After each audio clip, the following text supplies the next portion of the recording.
Oke, halo apa kabar Mas Ojan dan Mas Jagat? Baik.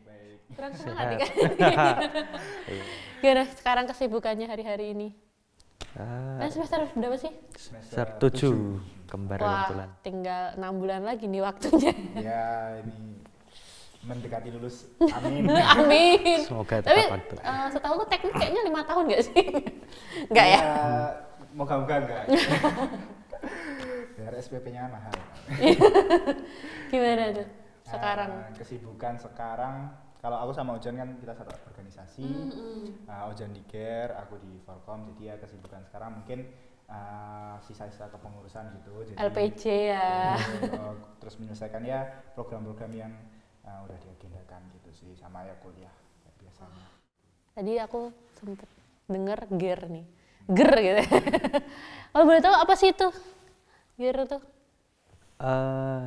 GER itu semacam apa ya, wadah untuk teman-teman, terutama dari teman-teman gelanggang dalam bergerak di bidang kebencanaan gitu. Oh, jadi kayak tanggap bencana gitu ya modelannya? Iya, betul. Wah, kalau boleh tahu kan orang ngomongnya tak kenal maka tak sayang ya.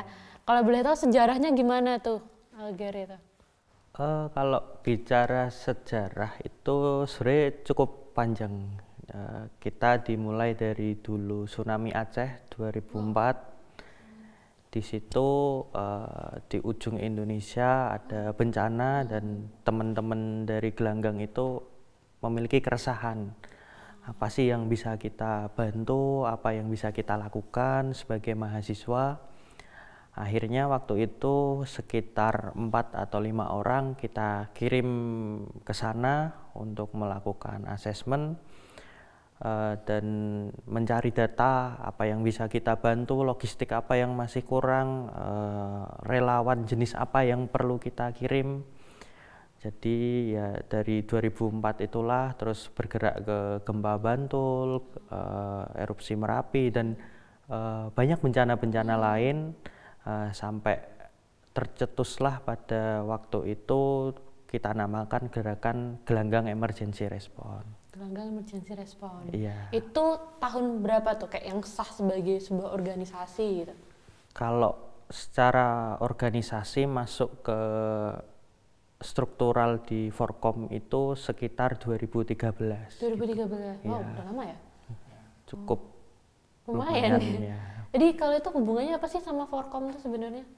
Oke, jadi sebenarnya tadi ya GER itu diawali dari gerakan spontanitas dari teman-teman UKM, di mana ya kita tahu teman-teman UKM itu kan dari minat bakat yang beragam, salah satunya ya ada penciptaan alam, terus kemudian ada di kesehatan dan sebagainya. Jadi ketika melihat bencana seperti itu, secara spontan juga mereka apa yang bisa kita sumbangkan, bisa kita abdikan gitu untuk masyarakat. Nah, akhirnya terbentuk tadi secara apa ya, masih belum organisasi lah gitu, teman-teman gelanggang, kumpulan teman-teman gelanggang yang akan ke sana. Terus kemudian tadi di tahun 2013 mereka resmi jadi satu organisasi sendiri di bawah Forkom. Nah, Forkom itu apa? Forkom itu forum komunikasi UKM yang menaungi teman-teman UKM gitu. Karena tadi basisnya di gelanggang, di mana gelanggang tadi tempat bergiatnya teman-teman UKM, sehingga Gelanggang Emergency Response tadi atau GER itu akhirnya masuk ke salah satu apa ya, kepengurusan Forkom gitu.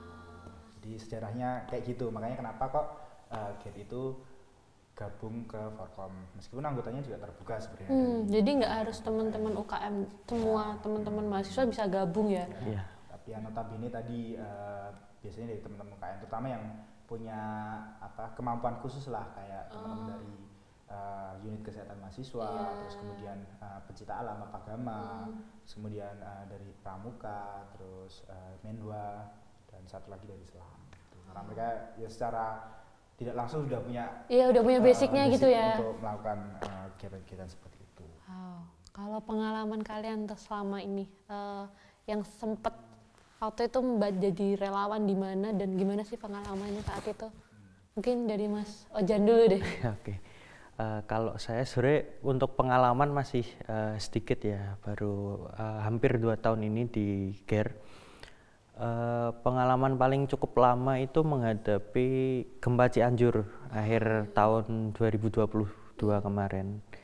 Itu kita hampir 1 bulan ya Mas Jagat, kita merespon gempa Cianjur. Kita mengirim beberapa tim. Kebetulan kemarin untuk Mas Jagat ini penanggung jawab dari relawan mahasiswanya gitu. Saya koordinator posko, terus Mas Jagat kita juga di situ bergerak bareng teman-teman dari Kagama Care, dari Direktorat Pengabdian Masyarakat juga. Gitu. Itu gimana sih kalau teman-teman misalnya mau menanggapi atau jadi relawan dalam bencana gitu? Itu biasanya step-stepnya tuh apa aja sih yang biasanya teman-teman persiapkan, mulai dari apa aja gitu? Oke, mungkin dari ini ya, kita memutuskan akan melakukan respon atau enggak gitu ya. Nah, itu ketika ada bencana terjadi, itu informasi pasti ya nggak selalu sih, pasti kita akan dapat informasi itu.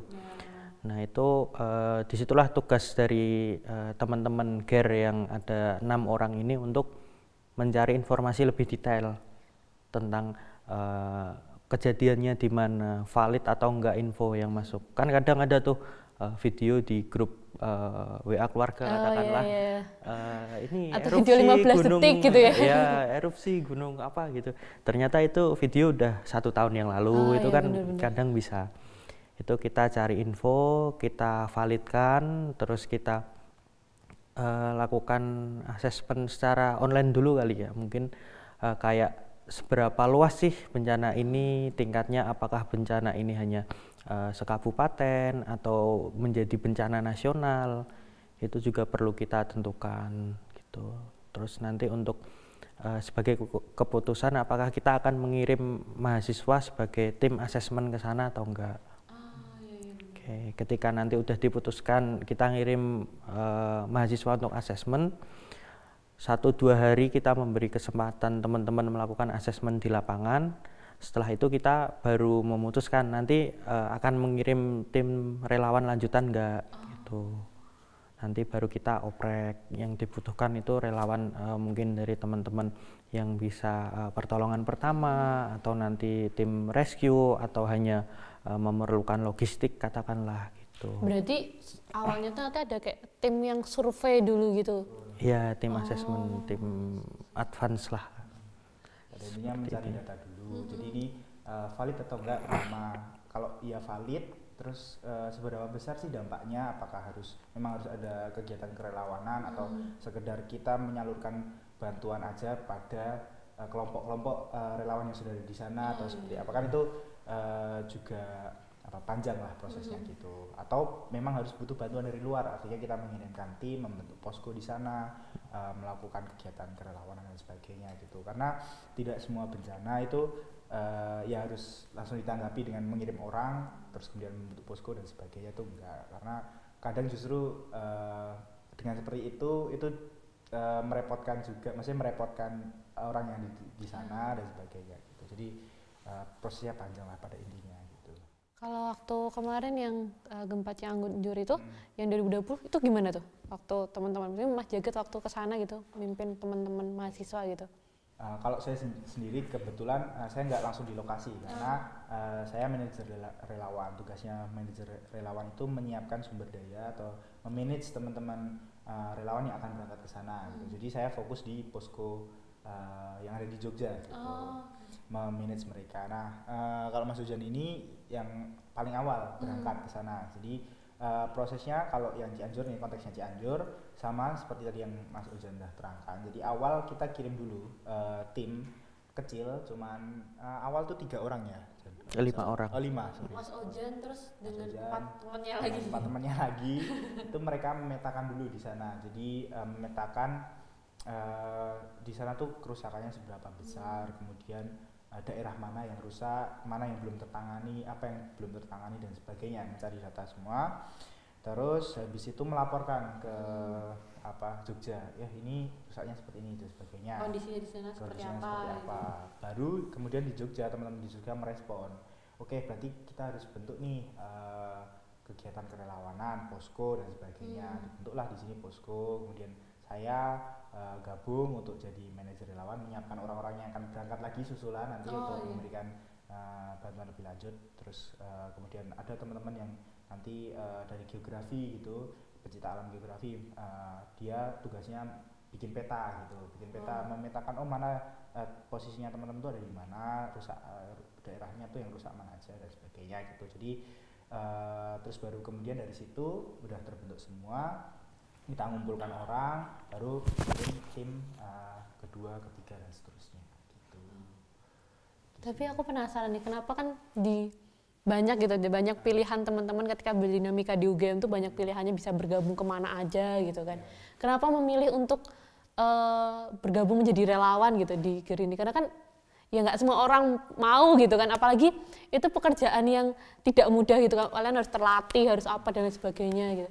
Dari Mas Ojan gimana, kenapa milih sampai 2 tahun gitu di sini? Ya mungkin karena salah satunya itu ya, karena nggak semua orang mau. Ya. Jadi mau nggak mau harus ada yang mau. Kalau nggak semua nggak ada gitu. Ya seperti itulah. Terus mungkin juga karena aku dari dulu SMA itu juga udah sering bergerak di kerelawanan juga, di PMI juga. Terus kebetulan rumahku itu di daerah yang rawan bencana juga. Terus tahun 2019 itu di tempatku terbentuk organisasi Kebonrejo Tanggap Bencana. Di situ aku tergabung, terus ya udah sekalian dilanjutin aja di kampus, siapa tahu bisa menyalurkan ilmunya juga di sini, dan ilmu yang di sini bisa aku terapin di tempat tinggalku juga gitu. Backgroundnya sangat relate ya. Iya, kebetulan seperti itu. Mas Jagat gimana? Kalau aku cuman sederhana aja, kayak ya melihat kondisi kayak gitu, apa sih yang bisa aku kasih aja ke orang lain gitu. Mungkin aku beda ya sama Mas Ujan. Mas Ujan kan dari unit kegiatan kesehatan mahasiswa, jadi dia juga punya basic, kemudian latar belakang sebelum-sebelumnya juga sudah aktif di relawan. Kalau aku beda banget, aku dari unit kegiatan olahraga bahkan gitu, dari pencak silat gitu, gak ada hubungannya sama relawan. Tapi aku waktu itu mikir, aku memang nggak punya basic untuk menjadi seorang relawan lapangan gitu. Tapi aku sebelum-sebelumnya nih pernah mengordinasi kegiatan-kegiatan event-event gitu. Berarti aku kan punya basic untuk mengkoordinir orang, manajerial orang. Ya udah, aku gabung aja di situ. Apa yang bisa aku bantu? Ternyata kemampuan manajerialku, ya udah jadi manajer relawan gitu. Jadi ya sesederhana itu aja, kayak melihat situasi terus ya apa yang bisa aku bantu gitu. Kebetulan punyanya itu, ya udah gitu.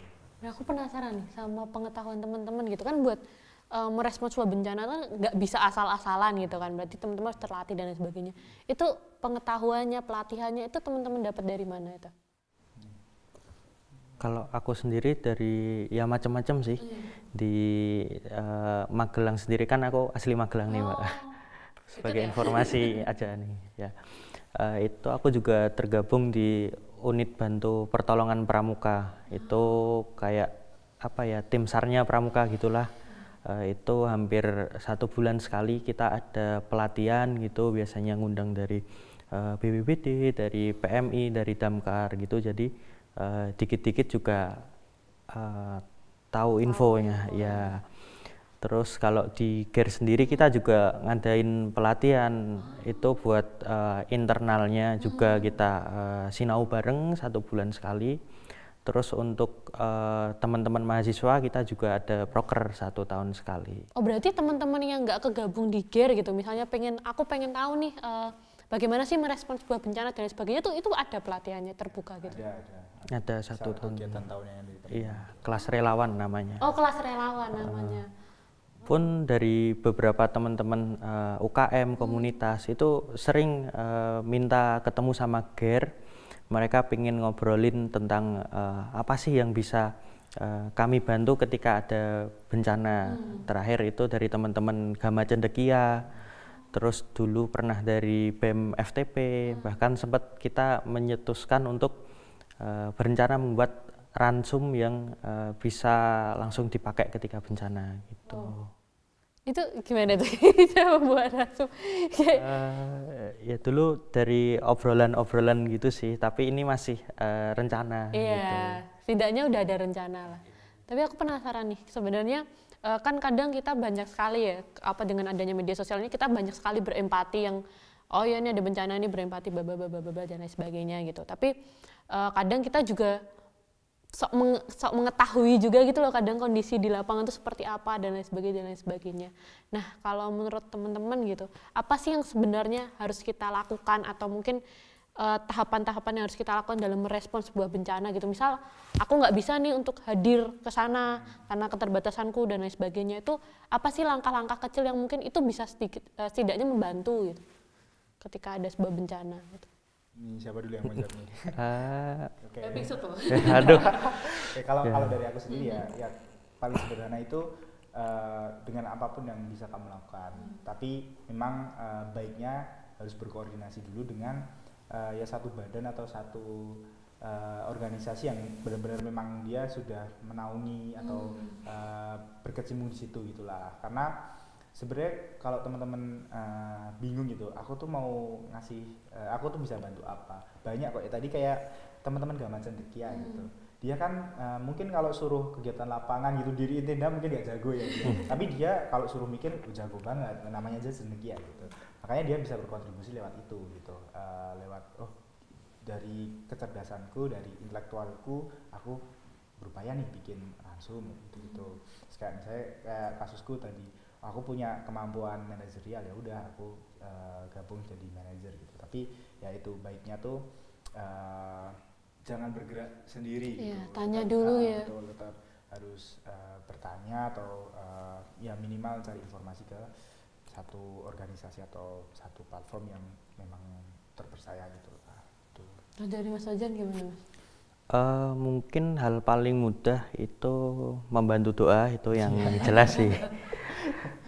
Terus ketika nanti ada misal poster open donasi atau open pembukaan untuk relawan, itu bisa membantu menyebarkan, itu juga udah lebih dari cukup sih sebenarnya. Terus jangan ini membagikan foto-foto korban yang kayak kelihatan berdarah-darah atau gimana, atau kelihatan muka jelasnya gitu kan, kayak atau justru malah membagikan hoax juga ya. Ya, hoax juga. Terus lagi-lagi kembali ke yang tadi, kayak video yang tersebar di grup WA secara nggak jelas, itu lebih baik nanti dikonfirmasi ulang. Banyak kok lembaga-lembaga sekarang tuh yang udah punya sosial media kayak BNPB, terus BMKG, BPPTKG, itu mereka sudah aktif di sosial media, di Twitter, di Instagram. Jadi mereka siap ada bencana itu pasti langsung update gitu. Oke, terima kasih banyak. Kalau boleh tahu kelas relawannya kapan lagi gitu? Kelas relawan di tahun ini insya Allah kita laksanakan besok Jumat sampai Sabtu. Wah, itu masih bisa nggak kalau orang mau daftar atau gimana gitu? Masih bisa. Masih bisa, itu cek di mana tuh kalau mau daftar?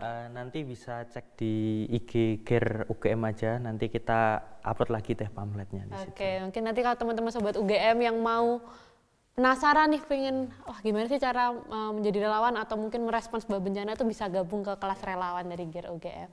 Oke, terima kasih Mas Ojan dan Mas Jagat. Sampai jumpa kembali. Oke, siap.